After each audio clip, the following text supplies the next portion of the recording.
ओम शांति। आज के 31 मार्च 2022 আমরা শুনছি প্রাত সাকার বাংলা মুরলি আজকের মহাবাক্য। এই মহাবাক্যে বাবা বলেছেন, মিষ্টি বাচ্চারা, জ্ঞান মার্গে তোমাদের আচরণ খুব শুদ্ধ হওয়া উচিত। প্রকৃত সত্যিকারের উপার্জনে মিথ্যা বলা, কোনো উল্টা কর্ম করলে লোকসান হয়ে যাবে। কারণ এখন তোমরা পরম পিতাকে চিনেছ, এখন সঠিক উপার্জনকে চিনেছ। এখন যদি উল্টা কর্ম করো, মিথ্যা বলো, তাহলে তোমাদের অনেক অনেক লোকসান হয়ে যাবে। প্রশ্ন, যে ভাগ্যবান বাচ্চারা উচ্চ পদ পেতে চলেছে তাদের চিহ্ন কেমন হবে, তাদের উদাহরণ কেমন হবে, তাদের নিশানি কেমন হবে? উত্তর, তাদের দ্বারা কোনো খারাপ কাজ হবে না। নাম্বার 1, সমস্ত তো অস্থি মজ্জা দিয়ে তারা যজ্ঞ সেবা করবে, হাড্ডি হাড্ডি সেবা করবে, তাদের কোনো লোভ থাকবে না। নাম্বার 2, তারা খুব খুশিতে থাকবে, খুব মুখ দিয়ে সবসময় জ্ঞান রত্ন তাদের বেরোবে, মধুর ব্যবহার তাদের হবে। নাম্বার 3, তারা এই পুরানো দুনিয়াকে দেখেও দেখবে না, তাদের মনে এই ভাবনাই আসবে না যে ভাগ্যে যা আছে দেখা যাবে। বাবা বলেন, এমন বাচ্চারা কোনো কাজের নয় যারা ভাগ্যের দোষ দেয়। তোমাদের খুব ভালো করে পুরুষার্থ করতে হবে, তবেই তো বাবা আমাদেরকে এই নিশানি আমাদেরকে বলেছেন, এই নিশানি আমাদেরকে তো লক্ষণ এনে দেখাতে হবে। আজকের গীত হলো আমাদের তীর্থ ভিন্ন, অর্থাৎ আমরা এই দুনিয়ার তো সিতারা, অর্থাৎ আমরা এখন যা কর্ম করব পরমাত্মার জ্ঞানে এবং যোগে সারা দুনিয়া আমাদেরকে ফলো করবে, আমাদের মধ্যে তীর্থ দেখবে। ওম শান্তি। এই জ্ঞান ভক্তি মার্গের জ্ঞান। তোমরা জানো এই গানে তো আমাদেরই মহিমা করা হয়েছে। আমরা যা করব এখন আমাদেরকে দেখে সকল দুনিয়ার মানুষ তা করবে, ফলো করবে। ভক্তি মার্গে মহিমা আর প্রার্থনা করা হয় না, জ্ঞান মার্গে ভক্তি আর প্রার্থনা করা হয় না। জ্ঞানে অর্থাৎ পড়াশোনা, যেমন স্কুলে পড়াশোনা করা হয়, তাদের লক্ষ্য থাকে, পড়াশোনা করে আমি এই হব সেই হব।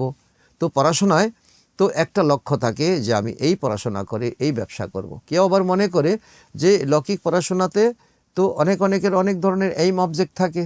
কেউ বলে তো মনে করে প্রতারণা করে আমি পয়সা রোজগার করব। অনেকেই পয়সার জন্য মানুষকে ঠকিয়ে থাকে, আর তাকে ভ্রষ্টাচার বলা হয়। অনেকে লুটপাটও করে, তো গভর্নমেন্টের থেকেও চুরি করে, ধন উপার্জন করে। নিজেকে এবং পরিবারের সন্তানদেরকে সুখে রাখার জন্য তারা এই লক্ষ্য সেট করে নেয়। তো তারা বলে আমি যদি এমন করি তাহলে আমার সন্তান সন্ততি সুখে থাকবে, তাদেরকে পড়াশোনা করাতে পারবো, তাদের ভালো জায়গা বিয়ে শাদী করাবো। এখানে তোমাদের পয়সা রোজগার করার জন্য কোনো বিষয়ই নেই। এখানে জ্ঞান মার্গে তোমরা পড়াশোনা করছো। এই ঈশ্বরীয় পড়াশোনা হলো অত্যন্ত পবিত্র। গৃহস্থ ব্যবহারে থেকেও পড়াশোনা করতে হবে। কেউ বলে আমি কম উপার্জন করি, সেজন্য আমাকে তো এই ঠকবাজি করতে হয়, কি করব, তাছাড়া তো কোনো উপায় নেই। কিন্তু এই জ্ঞান মার্গে এমন ভাবনা আসাই উচিত নয়, না হলে ভীষণ দুর্গতি হবে। এখানে খুব স্বচ্ছতার সঙ্গে তো বাবাকে স্মরণ করতে হবে, তবেই তো পদ পাওয়া যাবে, নতুবা তো কোনো পদ পাবে না। স্টুডেন্টদের পড়াশোনা ছাড়া আর কোনো বিষয় বুদ্ধিতে থাকা উচিত নয়, নয়তো ভবিষ্যতে উচ্চ পদ কিভাবে প্রাপ্তি হবে? উল্টো পাল্টা কাজ করলে পাশ করতেই পারবে না। প্রকৃত সত্য উপার্জন করতে গিয়ে কিছু মিথ্যা বললে বা এমন কোনো কাজ করলে তাতে পদ ভ্রষ্ট হয়ে যাবে, তো অনেক নোকসান হয়ে যাবে। তোমরা এখানে এসেছো ভবিষ্যতে পদোন্নতি করার জন্য, সুতরাং এখানে কোনো রকম মন্দ ভাবনা আসা উচিতই নয়। কেউ চুরি চামারি করলে তার বিরুদ্ধে কেস চলে না? যদি ওখানে কেউ ছাড়া পেয়েও থাকে, এখানে জেলে গিয়েও মামলা মোকদ্দমা হয়েও কেউ অনেকে ছাড়াও পেয়ে যায়। কিন্তু এই জ্ঞান মার্গে যদি তুমি উল্টা কর্ম করো তাহলে ধর্মরাজের থেকে কেউ তোমাকে বাঁচাতে পারবে না, সেখানে থেকে তোমার কোনো ছাড়া নেই। পাপ আত্মাকে তো অনেক শাস্তি ভোগ করতে হয়। এমন কেউ নেই যে শাস্তি থেকে বাদ যাবে। মায়া তাদেরকে অনেক নিচে নামিয়ে দেবে, তো কষিয়ে থাপ্পড় মারবে। তো অন্তর মনে নোংরা ভাবনা চলতে থাকবে, এখান থেকে কিছু পয়সা উঠিয়ে নেই, এই কর্ম করি সেই কর্ম করি, কে দেখেছে? তো আর অনেকে মনে করে জানি না এই জ্ঞান মার্গ এত কঠিন মার্গ, এখানে টিকে থাকতে পারবো কি পারবো না। তো কিছু একসাথে নিয়ে একত্র করে রাখি, ভবিষ্যতে কাজ আসবে। এখানে এই হচ্ছে ঈশ্বরীয় দরবার। ঈশ্বরের প্রতি পূর্ণ বিশ্বাস রাখা চাই। রাইট হ্যান্ড আবার ধর্মরাজ, তার শাস্তি তো অনেক অনেক গুণ বেশি হবে। কারণ অজ্ঞানীদের কোনো শাস্তি হবে না। জ্ঞানী আত্মারা যারা বাবাকে জেনে বাবার নিয়ম প্রমাণ চলে, যদি তারা অন্যায় কর্ম করে তাদের শতগুণ শাস্তি হবে। নতুন নতুন বাচ্চাদের হয়তো জানা নেই, তার জন্য বাবা প্রত্যেক দিন বাচ্চাদেরকে সাবধান করে দিচ্ছেন, তোমাদের ভাবনা খুব শুদ্ধ হওয়া উচিত। বারবার বাবা বলে দিচ্ছেন। বাচ্চারা লেখে যে বাবা, তোমার আদেশ হলো গৃহস্থ পরিবারে থেকে শুধুমাত্র আমাকে স্মরণ করো, কোনো কাজ শ্রীমত ছাড়া করবে না। কিন্তু আমাদের তো অনেক কিছুই করতে হয়। বাবাকে বাচ্চারা বলছে, তা না হলে আমাদের সংসার কি করে চলবে? অল্প উপার্জন দিয়ে এত পরিবার আমরা কি করে চালাবো? তো অনাহারে থাকতে হবে, যাতে থাকতে না হয় সেজন্য ব্যবসায়ীরা তো কি করে, তো কিছু উল্টা কর্মও করে, তারপর কিছু ধর্মের জন্য কিছু ব্যয়ও করে থাকে, মনে করে আমার দ্বারা যে পাপ কর্ম হয়েছে তো এই দান পুণ্য করলে তা সেটা মিটে যাবে, আমি ধর্মাত্মা হয়ে যাব। কিন্তু বাস্তবে তা সত্য নয়। ধর্মাত্মা পুরুষের দ্বারা অনেক পাপ কর্ম হয় না। তার থেকে বাবা বলছে যে ধর্মাত্মা হয়ে থাকো, ধর্মাত্মার আচরণে তুমি চলতে থাকো, তাহলে তোমার পাপই হবে না। কেননা ধর্মাত্মারা পাপকে অনেক ভয় করে, আর পাপকে ভয় করে চলো, তাহলে তো তোমার কোনো রকম তো চিন্তাই করার কোনো দরকার নেই। এমনও অনেক আছে যারা কাজ কারবার করতে গিয়ে মিথ্যা বলে না, তাদের স্ট্রিক্ট প্রিন্সিপাল থাকে, তারা জিনিসের প্রতিটি মূল্য ফিক্স করে দেয়। কলকাতার একজন বাসন বিক্রেতা ছিলেন, প্রতিটি বাসনের মূল্য বোর্ডে লিখে দিতেন, মূল্য কারোর কাছ থেকে কম নিতেন না।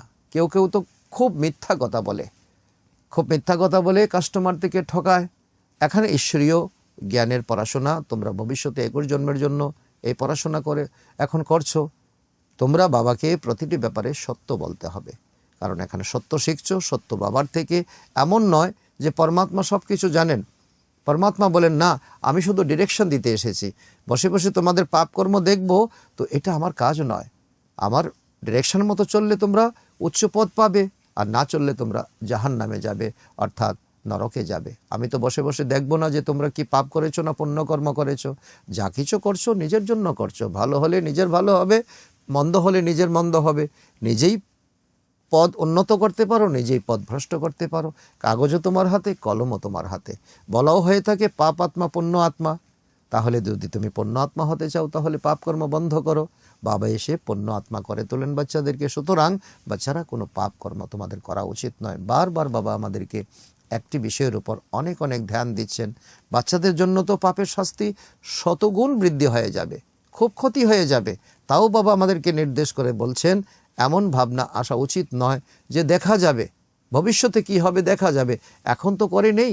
সেই বাচ্চারা আসলে কোনো কাজের নয়। না বাবার জ্ঞান আছে, না বাবার তো জ্ঞানের প্রতি তাদের কোনো রকম উৎসাহ আছে, তাদের কোনো ভালোবাসা আছে। এই পুরানো দুনিয়াকে সম্পূর্ণ ভুলে যেতে হবে। তো দেখেও না দেখার ভান তো করা উচিত।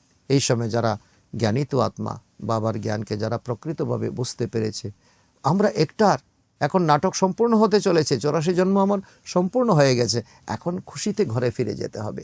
যত বেশি সার্ভিস করবে তত উচ্চ পদ পাবে। এখন প্রদর্শনী মেলার সার্ভিস অনেক রকমভাবে আমাদেরকে করতে হবে, ভিন্ন ভিন্নভাবে। প্রত্যেক দুঃখী আত্মার কাছে আমাদেরকে যেতে হবে। যে উচ্চ পদ পাওয়ার জন্য পুরুষার্থী হবে তার মনন চলবে যে আমি কি করে আমি গিয়ে শুনে আসি, শিখে আসি। তো বিভিন্ন জায়গায় আমাকে ঘুরতে হবে, শিখতে হবে, বুঝতে হবে। কিভাবে তারা বোঝাচ্ছে আমাকেও সেভাবে বোঝাতে হবে। সে ঘুরে ঘুরে বিভিন্ন জায়গায় গিয়ে এক্সপিরিয়েন্স নিয়ে আসে। তো এইভাবেই শুনতে শুনতে বুদ্ধির তালা খুলে যাবে। তো অনেকেই লেখে প্রদর্শনীতে গিয়ে আমার বুদ্ধির তালা খুলে গেছে, বাবা কত সাহায্য করেছেন, তাই না? এইভাবেই বাবা সাহায্য করেন। কিন্তু অনেকে বুঝতে পারে না, মনে করে আমি খুব ভালো বুঝিয়েছি। তো সাচ্চা বাচ্চাই মনে করে সম্পূর্ণ তো বাবার সাহায্যেই আমার জীবনে এগিয়ে চলছে। প্রদর্শনী সার্ভিস থেকে অনেক উন্নতি হতে পারে। তোমরা তো প্রকৃত পরমপিতা পরমাত্মার সন্তান কিনা? বাবার স্মরণে থাকলে শক্তি পাওয়া যায়। যোগবলের দ্বারাই তোমরা বিশ্বের বাদশাহী নিতে চলেছ। শুধুমাত্র এইটুকু যদি তোমাদের স্মরণে থাকে, তো বাবার কাছ থেকে উত্তরাধিকার নিতে হবে, আমার শ্রীমতে চলতে হবে, তাহলে তোমাদের অবশ্যই তোমাদের উপার্জন হবে। বাকি এই দুনিয়ার কোনো কাজের কিছু নয়। এই দুনিয়ার তো জাহান্নামে যাবে, এই দুনিয়ার সকল কিছু চোখের সামনে বিনাশ হয়ে যাবে। বারবার বাবা আমাদেরকে স্মরণ করিয়ে দিচ্ছেন। তো তোমরা জ্ঞানের নক্ষত্র, এই জ্ঞানের নক্ষত্র, তোমরা প্রত্যেকটা এক একটা তীর্থযাত্রী, তোমাদেরকে দেখে সকলের প্রকৃত তীর্থ হয়ে যাবে। তো যারা ভক্তিতে তীর্থযাত্রা করছে তাদের সময় ব্যয় হচ্ছে, অর্থ ব্যয় হচ্ছে, শরীরকে কষ্ট সহ্য করতে হচ্ছে, কিন্তু তোমাদেরকে দেখে তারা এমন, তোমরা তো প্রকৃত শিক্ষা নিয়ে তোমরা নিজেকে উপযুক্ত করে তোলো, তোমাদেরকে দেখে তাদের তীর্থযাত্রা হয়ে যাবে, পরমাত্মার প্রতি তাদের তো আকর্ষণ বেড়ে যাবে। যারা এই ভারতকে স্বর্গ করে তুলেছিল, আর এই স্বর্গবাসী হওয়ার জন্য নিজেদের যোগ্য করে তোমাদের তুলতে হবে। আর তোমরাই সকলকে পথপ্রদর্শক হয়ে দাঁড়াবে। যোগ্য সেবায় নিজেদের অস্থি পর্যন্ত তোমরা হাড্ডি সেবা করবে, তোমরা হাড্ডি দিয়ে সেবা করবে। কোনো কিছুর প্রতি আর তোমাদের লোভ থাকবে না। যার ভাগ্য নেই তার দ্বারা খারাপ কাজ হতেই থাকবে, সে ভাগ্যকে দোষ দিতে থাকবে। এখানে তোমাদের সুখদাতা হতে হবে। সুখদাতার পিতা, তোমরা সুখদাতা কিনা? বাবা বলেন, আমিও তোমাদের সুখদাতা করে তুলতে এসেছি। আমি নিজে সুখদাতা, তোমাদেরকে সুখদাতা করে তুলতে এসেছি। কারণ আমি তো সর্বত্র যেতে পারবো না, তোমাদেরকে আমি প্রেরণ করব, তোমরা গিয়ে আমার সন্তানদেরকে তো সুখের দুনিয়াতে যাত্রার পথ দেখাও। তোমরাও সুখদাতা হও। তোমাদের মুখ থেকে সবসময় জ্ঞান রত্ন বেরোবে, কোনো রকম অজ্ঞানের কোনো কথা বেরোবে না, খারাপ কোনো শব্দ বেরোবেই না। মিথ্যা বলার থেকে না বলাই ভালো। তো খুব মধুর তোমাদের হতে হবে। মা বাবাকে প্রত্যক্ষ করাতে হবে। আমার মা বাবা কি করে ত্যাগ করেছেন, কি করে তপস্যা করেছেন। বাবার জন্যই বলা হয়েছে যে সদ্গুরুর নিন্দক কখনো লক্ষ্যে পৌঁছাতে পারে না। অর্থাৎ এখন এই সময় সদ্গুরু পরমপিতা পরমাত্মাকে জেনেছ, তো জেনে যদি তার বিরুদ্ধে তুমি আচরণ করো তাহলে কোথাও তোমার ঠাঁই হবে না। সামান্য তিক্ততা বা তো একটু তো ত্রুটি বিচ্যুতি হলেই তো সে বাবার হাত ছেড়ে চলে যায়। অনেকেই আছে যারা অল্প কিছু না পেলে বিগড়ে যায়, লড়াই ঝগড়া করে, কিন্তু বাচ্চাদের এটা পরীক্ষা মনে করে শান্ত থাকা উচিত। অত্যন্ত ইম্পর্টেন্ট কথা বাবা বলছে। আজকের দিনে এই কথাটা আমার কাছে একটা পরীক্ষা, তো এই পরীক্ষাতে আমার পাশ হতে হবে, তাই আমাকে আচরণ অনেক শান্ত রাখতে হবে। আগে বড় বড় মনি ঋষিরা বলতো যে ঈশ্বরকে তারা জানে না, চিনে না। যদি এরা সন্ন্যাসীরা এমনটা বলে তো কেউই তবে এদের মানবে না। মানুষ মনে করবে যারা স্বয়ং ঈশ্বরকে জানে না, তো তারা আমাদেরকে পথ কী করে দেখাবে।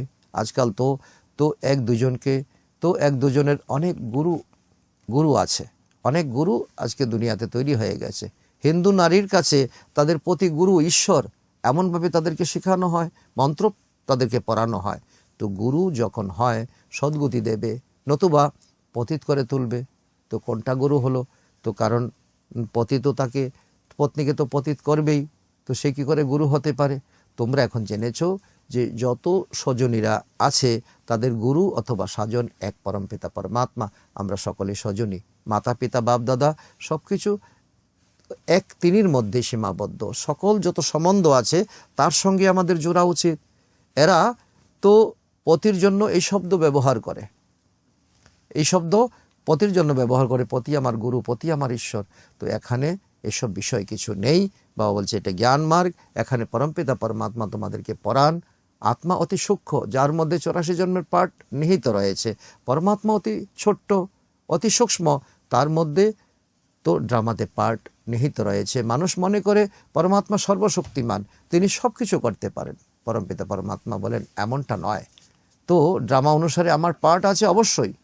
তো আমি বলছি, বাবা বোঝান যে তোমরা আত্মারা সবাই নিজেদের মধ্যে ভাই ভাই।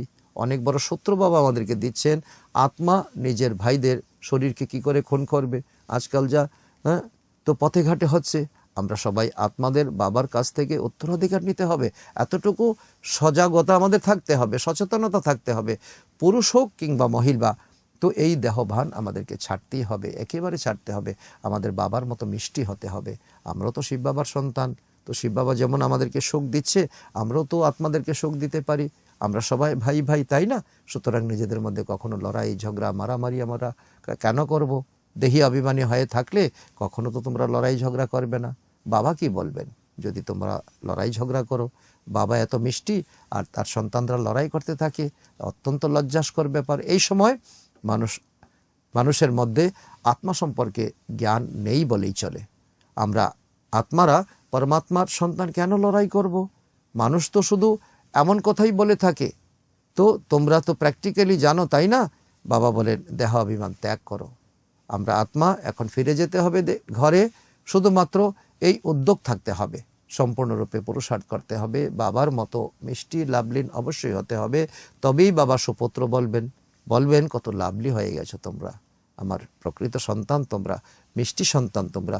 বাবা কত নিরহংকারী দেখো, তিনি বলেন আমি তোমাদের বাবা, টিচার এবং সদ্গুরু, আমি সব কিছু।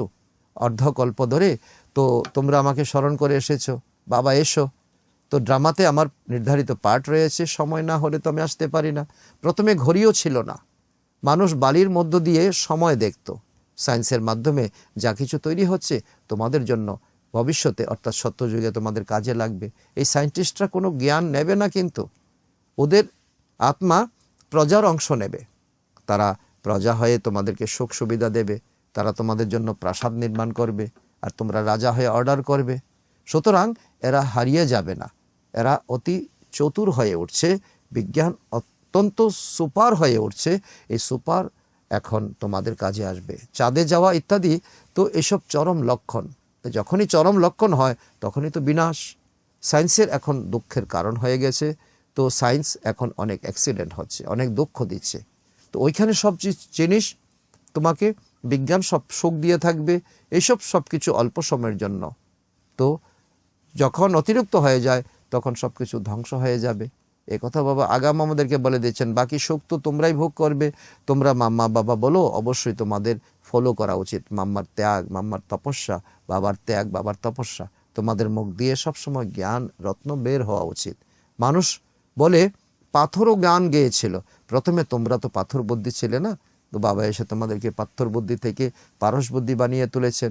প্রথমে তোমরা এই পাথর বুদ্ধি তোমরা গান গাইতে, আর এই জ্ঞানের অর্থ তোমরা এখন বুঝছো। বাকিরা পাথর বুদ্ধি যারা, তারা গান গাইবে না। তো গীতাকে গান বলা হয়, গীতা মানে জীবনের গান। তোমরা এখন পরমপিতা পরমাত্মার পরিচয় জেনেছো। ওরা তো কোনো অর্থই বোঝে না, রত্নের পরিবর্তে ওরা শুধু একে অপরকে পাথর মারতে থাকে। এখন তোমাদের বুদ্ধিতে রত্ন রয়েছে নম্বর অনুসারে। যারা যতটুকু পড়াশোনা করছে তাদের রত্ন অনেক ধারণ হচ্ছে। কারো কারো মুখ থেকে তো হিরে মুক্ত বের হয়, তাই তো তোমাদের নীলামপুরী, সবজপুরী, তো পোকরাজপুরী বলা হয়। তোমাদের পাথর থেকে রত্ন বা পারস তোমরা হয়ে উঠছো, তোমরা করি থেকে হিরে হয়ে উঠছো। তোমাদের কাজ হলো যেই আসো তাকে পরমপিতা পরমাত্মার পরিচয় দেওয়া, তার সাথে সম্বন্ধ কি তা বুঝিয়ে দেওয়া।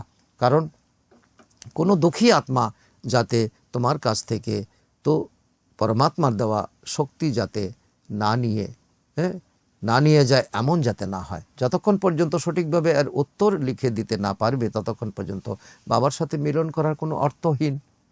তো বাবাকে জানতে হবে, তবে বোঝা যাবে বিকেরা কার পত্র পত্রিয়া। কারণ তোমরা কি অধিকার পেতে চলেছ, লক্ষ্য বড়ই উঁচু, তাই না? 21 জন্মের জন্য বাদশাহী, গরিব থেকে সাহুকার তোমরাই হচ্ছ, বিশ্বের মালিক। কি হওয়া কম কথা নাকি? শুধু শ্রীমতে চলতে হবে। স্বয়ং ভগবান স্বয়ং কোরবান যান তোমার প্রতি। এখন তুমি ভগবানকে বাচ্চা বানিয়ে নাও, আর 21 জন্ম ভগবান তোমার বাচ্চা হয়ে যাবে। তো তোমাকে তার প্রপার্টি তোমাকে প্রদান করবে। তিনি বলেন বিশ্বের মালিক তুমি হতে পারবে, তবে নিশ্চয় বাচ্চার মুখ থেকে জ্ঞান রত্ন বেরোবে, তবেই তো সে পূজনীয় দেবতা হয়ে উঠতে পারবে। তো এখন তুমি বাবাকে, ঈশ্বরকে বাচ্চা বানাও, আর ঈশ্বর তো এই সময় বাচ্চা হলে পরে তোমার আর ভবিষ্যতে তুমি ঈশ্বরের বাচ্চা হয়ে যাবে। আচ্ছা, মিষ্টি মিষ্টি হারানিধি বাচ্চাদের প্রতি মাতা পিতা বাপদাদার স্মরণ, স্নেহ সুমন আর সুপ্রভাত। আত্মাদের পিতা ওনার আত্মারূপী বাচ্চাদেরকে জানাচ্ছেন নমস্কার। আমরা আত্মারূপী সন্তানরা আমাদের মাতা পিতা বাপদাদাকে জানাই স্মরণের স্নেহ সুমন আর সুপ্রভাত। ধারণার জন্য মুখ্য সার নাম্বার 1, মিষ্টি হয়ে মা বাবাকে প্রত্যক্ষ করাতে হবে। সামান্য তিক্ততা থাকলেও সেটা বের করে দিতে হবে। ভূতকে কখনো ভিতরে রাখলে চলবে না। বাবার মতো মিষ্টি লাভলীন অবশ্যই হতে হবে। নাম্বার 2, কোনো কাজ শ্রীমত ছাড়া করা উচিত নয়। শ্রীমতেই প্রকৃত উপার্জন হতে পারবে। বরদান, নলেজফুল হয়ে প্রতিটি কর্মের পরিণামকে জেনে কর্ম করতে সক্ষম মাস্টার ত্রিকালদর্শী ভব। ত্রিকালদর্শীর বরদান বাবা আমাদেরকে দিচ্ছেন, কর্ম কী করে করতে হয় তার অর্থ বাবা বলছেন। ত্রিকালদর্শী বাচ্চারা প্রতিটি কর্মের পরিণাম কি হবে জেনেই তারপর কর্ম করে। তারা কখনো এমন বলে না যে হওয়ার কথা ছিল তো কথা তো ছিল না, কিন্তু হয়ে গেছে, এমন বলা উচিত নয় কিন্তু বলে ফেলেছি। ত্রিকালদর্শী আত্মারা তো এরকম বলবে না। এর থেকে প্রমাণ হয় যে কর্মের পরিণাম না জেনে সরল মনে কর্ম করে থাকো। তো সরল হওয়া ভালো, কিন্তু অন্তরে সরল হও, কথায় কিংবা কর্মে হয়েও না। ত্রিকালদর্শী হয়ে প্রতিটি কথা শোনো আর বলো, তবেই বলা হবে সেন্ট, সন্ন্যাসী অর্থাৎ মহান আত্মা। আজকের স্লোগান, একে অপরকে কপি করার পরিবর্তে বাবাকে কপি করো, তবেই শ্রেষ্ঠ আত্মা হয়ে যাবে। আজকের সমান হলো আমি ত্রিকালদর্শী আত্মা। আচ্ছা, ওম শান্তি।